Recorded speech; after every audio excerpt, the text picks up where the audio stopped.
Halo, Assalamualaikum warahmatullahi wabarakatuh.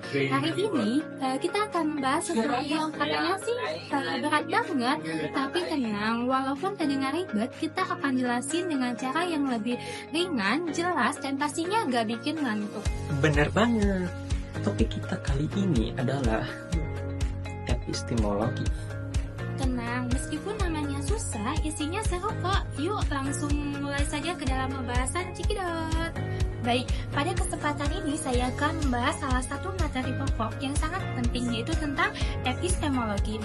Jadi, epistemologi berasal dari bahasa Yunani yaitu epistem, atau bisa juga dengan pengetahuan, dan logos yaitu ilmu atau juga teori. Nah, jadi secara umum epistemologi adalah cabang filsafat yang mempelajari tentang pengetahuan. Nah, dalam kajian ini tentunya kita diajak untuk memahami secara mendalam mengenai apa itu pengetahuan, bagaimana pengetahuan itu diperoleh, dan apa saja sumbernya, dan bagaimana kita dapat menentukan kebenaran dari suatu pengetahuan.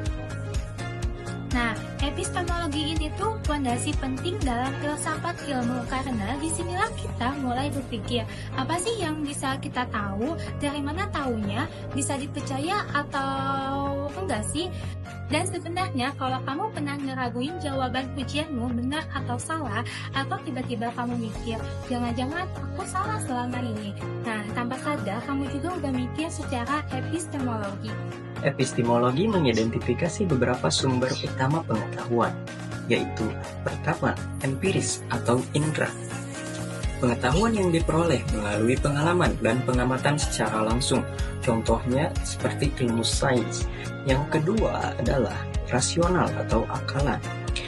Pengetahuan yang diperoleh melalui pemikiran logis dan analisis akal, contohnya seperti ilmu matematika. Yang ketiga adalah intuisi. Pengetahuan yang diperoleh secara langsung tanpa perlu proses penalaran panca. Yang keempat adalah otoritas. Pengetahuan yang diperoleh dari sumber yang dapat dipercaya, contohnya seperti guru, kitab suci, dan ahli. Dan yang kelima adalah wahyu. Pengetahuan yang diyakini berasal dari Tuhan, terutama dalam perspektif teologi dan filsafat Islam.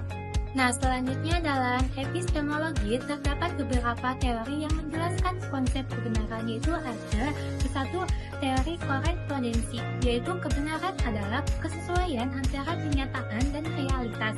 Yang kedua yaitu teori koherensi, yaitu kebenaran adalah konsistensi logis antara berbagai kenyataan dalam suatu sistem. Dan yang ketiga yaitu teori pragmatik, yaitu kebenaran ditentukan oleh hasil praktis dan kegunaan dari suatu keyakinan. Tujuan epistemologi ada 4, yaitu pertama, untuk menjelaskan asal-usul pengetahuan. Yang kedua, untuk menentukan kriteria kebenaran suatu pengetahuan. Yang ketiga, untuk mengkaji cara memperoleh pengetahuan secara sah. Dan yang keempat adalah untuk membedakan mana opini dan pengetahuan sejati. Nah, selanjutnya ada tokoh-tokoh penting, yaitu René Descartes, yang dia mengatakan bahwa aku berpikir maka aku ada. Dan yang kedua Johann Locke, dia mengatakan bahwa pikiran seperti tabula rasa, itu lembaran-lembaran kosong. Dan yang ketiga Immanuel Kant, yaitu pengetahuan muncul dari interaksi antara subjek dan juga objek. Dan yang keempat yaitu Karl Popper, dia mengatakan bahwa klasifikasi sebagai dasar ilmu pengetahuan.